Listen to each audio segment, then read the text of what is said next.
말씀을 전하죠. 오늘은 대림절 두 번째 주일입니다. 다 아시고 계시죠? 대림절의 둘째 주일은요, 점점 짙어지는 어둠 속에서 더 환하게 빛나는 기다림의 시간이 되는 그런 구간입니다. 그리고 무엇보다도 이 대림절 기간에 유일하게 회개로 그 평화의 빛을 잠잠히 기다리는 준비의 절기 시간입니다. 첫 번째 주일이 소망의 빛이었다면요, 두 번째 주일은 전통적으로 평화의 빛, 그리고 그 평화를 맞이하기 위하여 회개의 시간을 가질 것을 권면하는 그러한 주간이 된다는 것입니다. 대림절 불꽃이 한 개에서 두 개로 되듯 우리 마음에도 빛이 조금은 더 밝아져야 하기에 꼭 우리가 소유해야 될 중요한 덕목 중에 하나는 회개라는 것입니다. 하나님께서 우리 마음에 빛을 차오르게 하는 방식은 늘 동일하지 않습니다. 한 가지 방법만 존재한다는 것 아닙니다. 어떤 때는 위로도 하시며, 어떤 때는 회복을 하시며, 어떤 때는 회개를 통하여 마음 깊은 곳의 어둠을 비추심으로 빛을 더욱 명확하게 우리에게 알려주시는 것입니다. 오늘 우리는 창세기 2장을 통해 하나님이 사람을 창조하신 근원적인 목적, 그리고 하나님과 올바른 관계 속에서 누리도록 하신 그 평화의 질서가 무엇인지를 살펴보아야 합니다. 그 평화, 우리의 삶에 매우 중요하기 때문이죠. 왜냐하면 평화가 어떻게 깨어졌는지 모르고 있다면 우리는 회복할 수도 없을 뿐더러 우리 안에 참된 평화의 빛을 밝히 키울 수 없기 때문이죠. 오늘 말씀을 통하여 평화가 어떻게 하여서 깨어졌는 것인지, 또 주님이 어떻게 그 잃어버린 평화를 회복하러 예수님을 보내셨던 것인지를 묵상하는 귀한 설교의 시간이 되기를 주의 이름으로 축원드립니다. 오늘 본문은 이렇게 시작합니다. 다 읽으셨죠? 여호와 하나님이 무엇으로 우리를 창조하셨다고요? 땅의 흙으로 지으시고 창조하셨다라고 기록합니다. 더욱이 흙으로 만드시고 그 안에 무엇을 불어넣어 주셨나요? 생기를 불어넣어 주셔서 말씀은 명확하게 우리에게 말하기를 생기가 우리 안에 들어옴으로 생명이 되었다라고 목적을 드러내고 있습니다. 이 한 구절에요, 인간의 기본적인 존재의 의미가 담겨 있습니다. 무엇일까요? 인간은 흙으로 받은 존재다 함은 이런 의미를 담고 있는 거예요. 흙은 연약합니다. 바람을 불면 때로는 날아가기도 하죠. 물이 닿으면 쉽게 흩어지기도 하고요. 또 많은 조각으로 나눠져서 손에 움켜쥘 수 없을 정도로 작아지기도 하죠. 흙으로 지었다 하면 이것은 바로 인간이 하나님이 없이는 살 수 없는 존재, 그분의 생기가 없이는 그 연약한 존재가 생명되지 못했음을 드러내고 있는 귀한 말씀의 문구인 것이에요. 평화는 인간 스스로 만든 것이 아니라 하나님과의 동행, 즉 관계가 만들어지고 형성되어질 때 하나님의 선물로 임재하는 것이지 우리 홀로의 애씀과 열심을 다해서 만들어지는 것이 아니다. 왜냐하면 우리는 애초부터 연약한 존재였기 때문이라는 거예요. 생각해보면 우리 참 연약해요. 작은 일에 눈물 짓기도 하고요, 한숨 지으며 때로는 무언가 열심히 한 것 같은데 사실 돌아보면 이뤄놓은 게 없어요. 제가 요즘 계속 버리려고 하는 생각이 뭐냐면 50대가 됐는데도 내가 이뤄놓은 게 하나도 없네 라는 거예요. 그러다 보면 마냥 작아지고 마냥 초라해지고 마냥 한심한 제 자신을 자책하게 되고, 그러나 내가 열심히 노력해봐야 무엇이 있겠습니까? 그런 상태로 무엇을 임해봐야 열매 맺는 것도 없고 아무것도 없죠. 근데 그 순간 하나님을 생각하면요, 힘이 솟아요. 맞아, 나같이 연약한 존재도 그분이 함께 하시지. 그분으로 인해서 그 자리에서 일어나고 용기 내어 한 발을 내디딜 수 있게 된다는 거죠. 참 우리 신앙에서 중요한 부분인 것 같아요. 왜 그런지 오늘 말씀을 좀 더 깊게 한번 살펴보죠. 그러한 연약한 존재로 우리는 만들어졌대요. 근데 그곳에 또 무엇을 넣어주셨다고요? 생기. 아유, 이제 생기를 불어넣어 주셨대요. 어떠세요? 생기라는 단어 아세요? 네, 말씀자의 기운 진짜.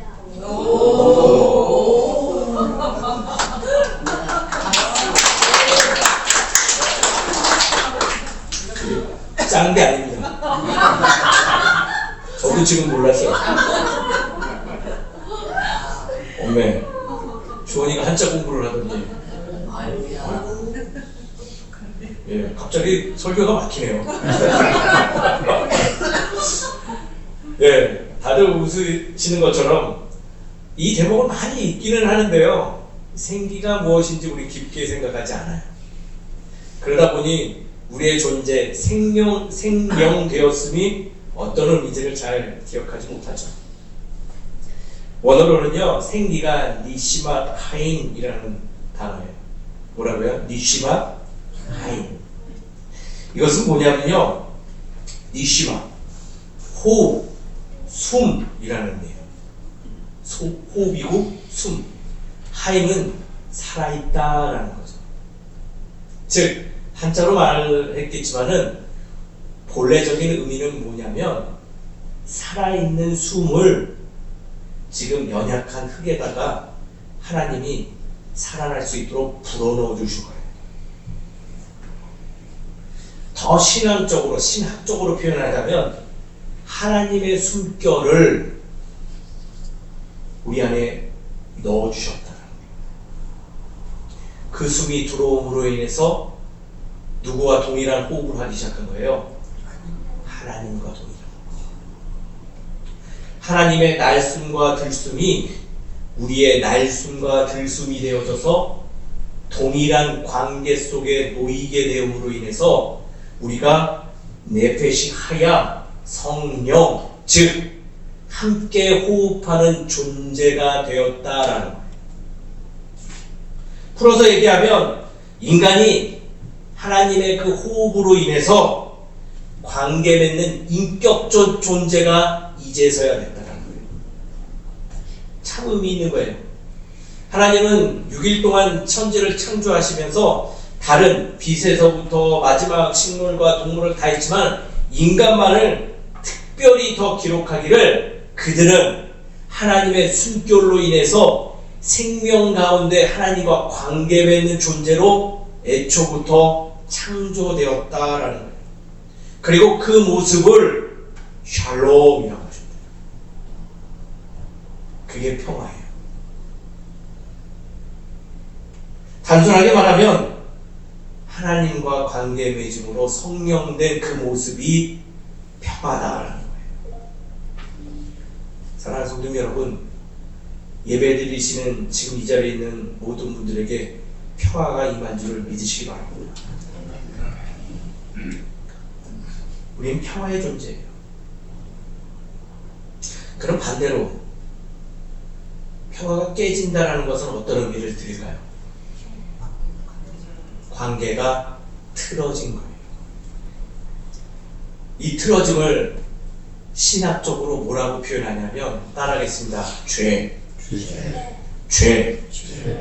그게 죄예요. 나쁜 일을 해서 죄가 아니라 하나님과 나와의 그 숨이 단절되어 버린 것, 관계가 틀어져 버린 것, 거리감이 발생되어 버린 것, 그것이 바로 죄라는 거예요. 그래서 하나님은 둘째 주일, 대림절 둘째 주일을 맞아요 우리에게 강요하는 것이 무엇이냐, 강조하는 것이 무엇이냐, 바로 그 관계를 뭐하라? 회복하라. 어떻게? 바로 회개를 통해서 회복하라 하시는 거예요. 하나님과 관계를 회복하기 위해서는요, 평화가 되기 위해서는 이 회개가 꼭 필요한 거예요. 평화는 죄 회개 없이는 이루어지지 않아요. 더 명확하게 말해서 주님과 관계를 회복하지 않으면 우리의 연약함들이 채워지지 않는다는 거예요. 평화를 소유하기 위해서 우리는 기다림의 시간 속에서 우리와 하나님의 관계를 얼만큼 틀어지고 잘못되어졌고 거리감이 생겼는지 살펴보고 그것을 다시금 원래의 자리로 돌아가게 만드는 것, 그것이 바로 무엇이다? 회개라는 거예요. 만약 잘못됨으로 아유 죄송해요 잘못했어요 이러면서 내 어둠을 들춰내며 부끄러워지는 게 회개가 아니라, 하나님과 나의 관계가 참으로 소홀해졌네, 참으로 연약해졌네, 그래서 내 평화가 지금 문제가 생긴 거네 라고 스스로가 자각하여 그 자리로 돌아가는 행위, 그것을 우리 뭐라고 한다고요? 바로 회개라는 거예요. 사랑하는 성도 여러분, 그것을 하는 기간이 바로 대림절 둘째 주간이라.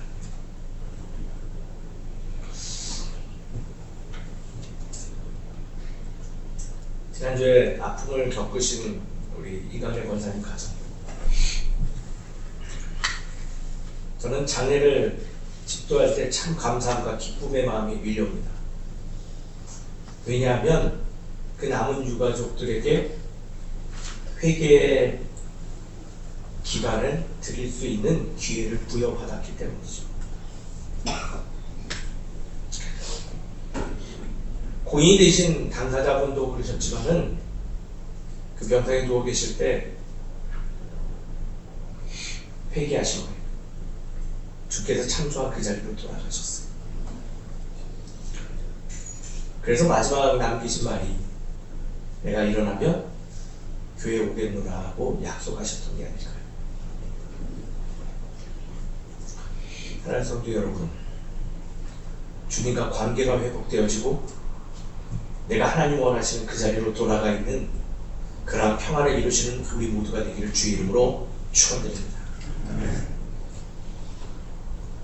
그래서 당부드리고 싶어요. 엄한 회개하지 마세요. 진실된 회개를 하세요. 잘못했어요 후회하는 회개가 아니라 주님 내가 그 자리로 돌아가고자 합니다 하고 힘있는 회개하세요. 그것을 바로 대림절 두 번째 주간에 우리가 꼭 해야 되는 중요한 요소라는 거예요. 한 가지 더 살펴보시죠. 이 주간에 오늘 말씀은 참 의미 있는 말씀들이 많이 녹아져 있어요. 생기를 불어 생명을 주며 그 다음 하나님이 하신 참 놀라운 일이 있는데, 그것은 무엇이냐면 창조된 그 동산 안에 특별히 우리에게 무엇을 주셨냐? 바로 여호와 하나님이 그 사람을 이끌어 에덴 동산에 두어 그것을 경작하고 지키게 하는 일을 주셨네요. 일이라 하면 어때요? 어떤 감정이 밀려오세요? 아, 힘들다, 버겁다, 아, 왜 괜한 일을 맡기셨나, 이런 생각이 있으신가요?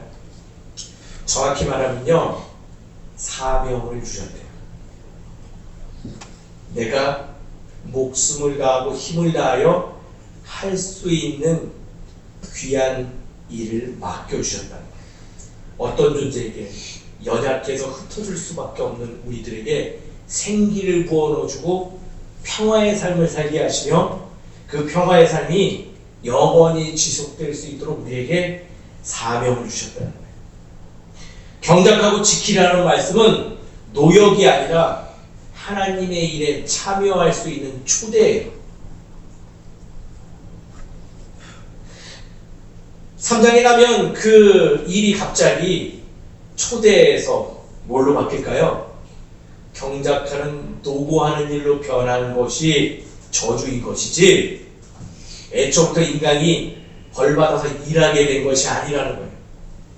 주의 일에 기쁨으로 자발적으로 참여할 수 있는 그런 누리는 사명을 받은 우리 존재가 이제는 마치 도살장에 끌려가는 소의 목에 걸린 그 납식줄 같은 그 줄로 올무에 매어서 질질 끌려가는 일로 바뀌어버린 것이 슬픈 현실인 거예요.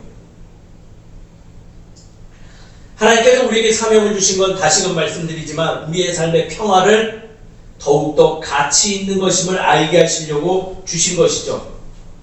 인간은 왜냐? 목적을 잃을 때 불안해져요. 사명을 잃어버리면 공허해지고요. 자꾸 하나님과 먼 길로, 관계없는 길로 나아가는 그러한 존재가 되는 것이죠. 마치 누구처럼? 어린아이들처럼. 어린아이 자녀들 한번 잃어버리신 적 있으세요? 공원 같은 데서요, 아이들 놓고 딴 데 가면요, 아이가 없어져요. 그 아이 어디 가서 찾을까요? 네? 어디 가서 찾을까요? 센터에 가서 찾나요? 아니에요. 더 현실적인 방법은요, 그 아이가 바라본 마지막 곳을 보면서 쭉 앞으로 나가면 돼요. 왜? 심리학적으로 아이들은요, 부모를 상실해버리고 내가 꼭 붙들어야 될 존재를 상실해버리면 어떤 습성이 있냐면 앞으로만 간대요. 앞으로 가면 어떻게 돼요, 점점? 부모와 더 멀어지는 거예요. 자기가 할 일은 뭐예요? 부모의 손을 잡아야 되는데 놓아버린 결과 앞으로만 나가는 거예요. 사명이 바로 그러한 요소예요. 우리가 교회 안에 봉사하고 우리가 신앙의 삶을 하면서 누군가와 함께하고 돌봄의 사명을 감당하는 이유는 누구를 위함이냐? 바로 나의 평화를 위함이다. 근데 자꾸 그 목적이 바뀌어요. 내가 무엇이 된 것 마냥, 내가 뭔가 특별한 존재가 된 것 마냥 돕는 그런 일들은 사명이 될 수 없다는 거예요. 또한 이 의미는 하나님은 자유 안에서, 그 평화 안에서 질서를 부여함과 동시에 우리에게 스스로 이 자유 안에는, 이 평화 안에는 경계도 존재함을 우리에게 분명히 드러내죠. 동산 안에 질서를 전제한 풍성한 자유를 주셨는데 16절에 가니까 이런 명령도 있으시네요. 동산 각종 나무의 열매는 내가 임의로 먹되 무엇은 먹지 말라? 선악과를 먹지 말라. 하나님이 경계를 두시기 위함은 우리의 억압이 아니라 우리의 평화를 지키기 위함, 더 나아가 우리의 생명을 지키기 위함이다 라는 의미를 담겨 있는 거죠. 경계 없는 자유는요, 혼란이라고 우리는 표현해요. 하나님을 떠난 자유는요, 자유가 아니라 멸망입니다. 평안한 본래부터 주의 뜻에 따라 사는 것이 무엇이다? 그것이 바로 평화다라고 말씀 우리에게 말씀 가장 처음부터 우리에게 알려주고 있는 거예요. 이렇게 열심히 강조함에도 불구하고 인간의 선택들은요, 평화를 이루기보다는 파괴에 이루는 게 더 많죠. 하나님보다 자신을 더 신뢰하는 선택들이 바로 그러합니다. 내 고집, 내 생각, 내 경험, 내 힘으로 내 삶을 이끌어가려고 하는 그러한 자세들. 그래서 묻고 싶어요. 그 결과로 인해서 정령 참된 평화를 누리고 계십니까? 아무도 이 얘기에서 네라고 답할 사람은 없어요. 결국 나의 선택으로 인해서 하나님과의 관계는 깨어졌음을 발견할 때 참 많죠. 자신과의 관계가 깨어져 수치심이 찾아왔으며 타인과의 관계도 깨어져서 비난과 갈등 속에서 길을 잃어버리죠. 자연과의 관계에서도 평화가 깨어져 버렸고 우리의 잘못된 선택들은 관계뿐만 아니라 모든 평화를 앗아가는 결과만 우리에게 가져다 주었죠.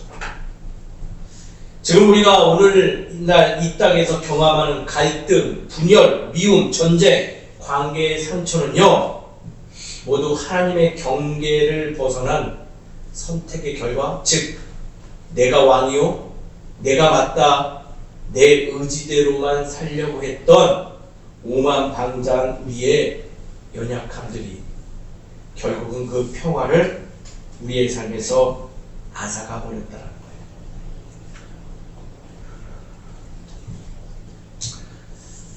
그런 우리들에게 말씀은 친절하게 안내합니다. 창세기 2장에 에덴의 평화를 보여주시며 우리의 시작을 보여주었다면 신약의 예수님을 통하여서 우리가 다시 회복해야 됨을 알려주죠. 잃어버린 그것, 하나님을 찾고자 함을 잃어버린 우리들에게 아예 예수님을 보내주심으로 인해서 우리는 다시 그 평화를 회복하게 되었다라는 거예요. 에베소서 2장 14절에는 이렇게 기록합니다. 그는 우리의 화평이시다. 예수님을 지칭하는 말입니다. 그 이전에는 없었을까요? 구약의 이사야도 외쳤던 말이죠. 앞날에 다가올 그날을 예언하며 말하기를 그 이름은 평강의 왕이라 할 것이라 라고 외치며 예수님께서 돌아오시면 우리의 오만방자로 인해서 거리감을 벌어진 우리들에게 하나님은 다시 긍휼한 사랑으로 찾아오시고 평화를 회복해 주신다는 거예요. 예수님께서 태어났을 때 천사들도 이런 외침이 있었어요. 지극히 높은 곳에서는 하나님께 영광이요, 땅에서는 하나님이 기뻐하신 사람들 중에 평화로다. 사랑하는 성도님 여러분, 회개를 통해서 평화를 취하는 그 주간, 그것이 바로 오늘이며 대림절 두 번째 주일을 지내는 신앙의 정신이 됩니다. 회개하여 하나님과 관계를 회복하고 애초부터 우리에게 허락된 그 평화의 삶을 회복하시는 우리 모두가 되기를 주의 이름으로 축원드립니다. 그렇다면 오늘 말씀을 좀 적용하여 우리가 좀 더 집중하고 살아가야 될 부분은 무엇일까요? 앞에서 계속 반복된 외침처럼 바로 이것을 좀 더 기억하시며 우리의 신앙의 삶에 적용하였으면 좋겠어요. 첫 번째는요, 회개에 대한 바른 이해를 놓치지 않으시는 거예요. 뭐에 대한 바른 이해요? 회개에 대한 바른 이해. 예수님은 평화를 주러 오셨고 그 평화는 회개한 이들에게 임합니다. 그래서 회개는 우리의 신앙생활에 매우 중요한 것이다라고 끊임없이 강조하는 것이죠. 단순히 무언가를 잘못해서 절절하고 간절하게 피는 행위, 다시 말씀드리지만 그게 회개 아닙니다. 또한 죄를 들춰내서 부끄럽게 만들려고 사용되어지는 그런 도구는 더욱더 아닙니다. 오히려 하나님 앞에서 내 스스로 가려버린 것들을 이제는 용기 있게 꺼내내고 그것을 하나님께 상고함으로 기쁨과 평화를 되찾는 행위, 그것이 바로 회개의 정의 됩니다. 회개는 기쁜 거예요. 우리에게 또 다른 기회가 있음을 알려주는 거예요. 어두운 방에 있으면 어때요? 금세 적응되어서 그 어두움이 바로 내 것처럼 생각되어집니다. 그러나 조금만 문을 열면요, 그 틈으로 빛이 들어와 이 어둠이 나에게만 해당된 것이 아님을 우리는 금세 알아채내죠. 회개를 하면 우리 안에 회복되어지는 중요한 부분이 하나 있어요. 무엇인 줄 아세요? 따라하겠습니다. 원복. 원복. 원죄는 많이 들어보셨나요? 그 선교단체에서 늘 길에 나가 전도하면요 가장 첫 번째 하는 말이 있어요. 사형리에서도 많이 사용되죠. 뭔 줄 아세요? 당신은 죄인입니다. 그 얘기 들으면 어떠세요? 갑자기 생판 모르는 사람이 갑자기 내 앞에 딱 서가지고 우리는 죄인이에요. 제가 수원역에서 전도하는데 어떤 분이 오시더니 저한테 우리는 죄인이에요 그러더라고요. 그래서 저는 죄인이기도 하지만 목사예요 라고 말했더니 더 당황하게 하셨어요. 어때요? 당신 죄인입니다 말 들으면 어때요? 막 솔직히 해보시죠. 막 좋아요? 막 기쁨이 막 용서주세요? 당신 죄인이야 하면 어떠세요? 임미숙 집사님 어떠세요? 죄인이세요. 그렇죠. 짜증나고 화나고 불편하죠. 왜 그래요? 나의 연약하고 부끄럽고 어두운 것을 마치 아는 것 마냥 들춰내는 것 같은가 기분 나쁘죠. 회개의 작용은요 나의 죄로 인해서 부끄러지는 게 아니에요. 회개를 통해서 하나님의 은혜로 말미암아 내가 망각하고 있는 내가 본래 누려야 될 복을 찾아내는 거예요. 그 복이란 무엇일까요? 주 안의 자유예요. 나를 사랑하시는 그 사랑을 기억해내는 거예요. 그게 바로 원복이죠. 우리는 원죄도 있겠지만은 하나님을 부정하고 떠나갔던 우리의 죄도 있겠지만 그 이전에 더 중요한 원복, 주의 자녀 되었음을 기억하는 우리 모두가 되기를 주의 이름으로 축원드립니다. 회개는요 내 원복을 기억하게 합니다. 그 어두운 방에 빛이 들어와 내가 결국 어두운 사람이 아니었구라는 것을 깨닫게 함으로 다시 그 문을 열어 나올 수 있게 하는 귀한 요소예요. 그동안 교회에서 복음 전할 때 가장 먼저 하는 교리가 바로 이 원죄였죠. 맞는 이야기이기도 해요. 죄로 인해 평화가 훼손되었으니 그것을 인정하라 하는 얘기 맞죠. 그러나 자꾸 원죄만 강조하다 보니 부작용이 생겼어요. 뭐예요? 원복의 존재를 까마득하게 망각해버렸던 거예요. 자녀가 자녀됨을 망각하면요 어떻게 되는 줄 아세요? 단어를 이거를 찾아봤더니 네이버에서 이렇게 말해요. 후레 자식 됩니다.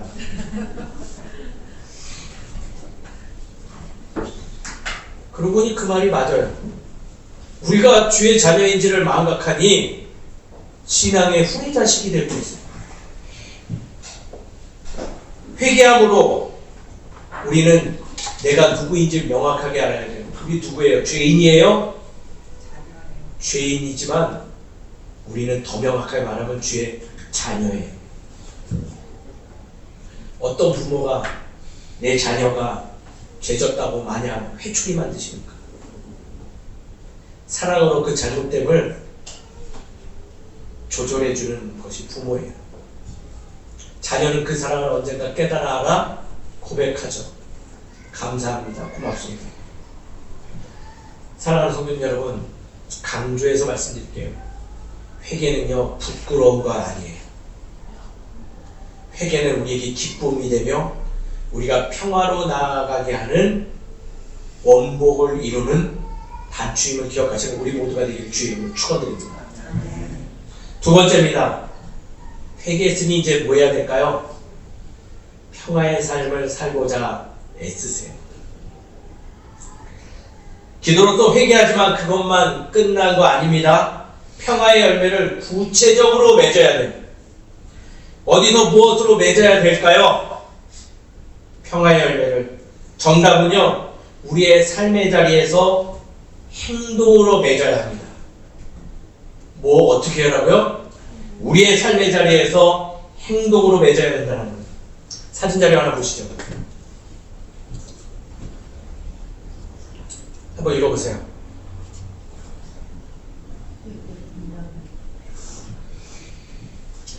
예배드리면 죽인다고 칼이 들어올 때 목숨을 걸고 예배드리는 것이 신앙입니다. 그러나 예배 모임이 칼이 되어 이웃의 목숨을 위태롭게 하면 모이지 않는 것이 신앙입니다. 라는 거죠. 실제 한국교회 안에 붙어졌던 안내문이에요. 언제 붙여졌을까요? 코로나 팬데믹 시절에 고태진 목사님이 붙여놓은 교회 안내문이었어요. 안타깝게도 고태진 목사님은 얼마 전에 소천하셨습니다. 입으로 얼마든지 자복하고 결단할 수 있죠. 하지만 그렇다고 평화가 무조건 도래하지 않습니다. 어둠 가운데 빛을 발견하고 하나님 뜻이 무엇인지 분별되었으면 내 삶 속에서 그것을 철저하게 이행하고 살아가야 되는 것이 평화의 삶이라는 거예요. 예수님도 그러하셨고요. 우리의 믿음의 선배들도 다 그러했습니다. 신앙생활 하면서 부끄럽게 여겨지는 부분들이 있다면 아마도 그것은 나의 삶에서 구체적으로 변화시켜야 될 자리인지도 모릅니다. 예수님은 세상에 외치시기를 하나님의 때가 속히 올 것이니 회개하라 하며 평화의 삶을 준비하라 외치셨습니다. 근데 외치는데 끝난 것이 아니라 본인부터 그렇게 살고자 몸부림하셨음을 기억해야 됩니다. 부끄럽지만 저는 완전한 목사가 아닙니다. 그래서 오늘도 완전해져 보려고 말씀 가지고 절절하게 몸부림쳐 봅니다. 사랑하는 성도 여러분, 평화, 회개 한 번으로 단순히 오는 거 아닙니다. 삶으로 나의 연약한 자리를 회복하는 그 열심이 동반될 때 평화가 임합니다. 분명히 하시죠. 너부터 바꿔. 당신부터 해가 아니라 누구부터? 바로 나 자신부터 그것을 행하는 것, 그것이 바로 평화라는 거예요. 여호와 샬롬, 주 안에서 평화의 삶을 이룹시다. 말씀을 맺죠. 대림절 평화의 빛을 다시 켜는 시간입니다. 두 번째 주일을 보내면서 하나님 우리에게 분명히 묻고 계시죠. 너의 마음에 나의 생기가 여전히 흐르고 있는가? 내가 주었던 평화의 자리를 기억하고 있는가? 혹시 나의 경계를 넘어섰던 영역은 존재하지 않는가? 그렇다면 회개를 통하여 다시 평화의 빛을 밝힐 생각이 없는가라고 묻고 있어요. 정죄가 아니라 회복을 향한 하나님의 부르심 됩니다. 사랑하는 성도 여러분, 대림절 촛불을 밝히 바라보시며 회개에 임하는 우리 되기를 소망합니다. 그리고 함께 만들어가는 평화의 삶을 누리는 우리 모두가 되어지기를 주의 이름으로 축원드립니다. 다 함께 기도하겠습니다. 반주 조금만 부탁드리겠습니다. 우리 이 시간 짧게 자신을 위해 기도하시죠. 주께서는 창조하신 그 의미를 잃어버린 것은 아닌지, 주께서 내게 허락하신 그 사명들을 망각한 것은 아닌지, 내가 조금은 주의 자리에서 멀어진 것은 아닌지를 잠시 묵상하시고 주께 요청하시기 바랍니다. 주님, 그 의로운 오른손으로 나를 이끌어 주시옵소서. 나를 주의 자리로 인도하여 주시고 내 연약함과 어둠들이 그 나아감을 가로막는 장애물 되지 않게 해달라고 이 시간 회개의 자리 가지시기 바랍니다. 그리고 무엇보다도 평화의 마음을, 평화의 삶을 회복시켜 주시기를 우리 기도했으면 좋겠습니다. 우리 다 함께 짧게 기도하겠습니다. 기도합니다. 감사합니다.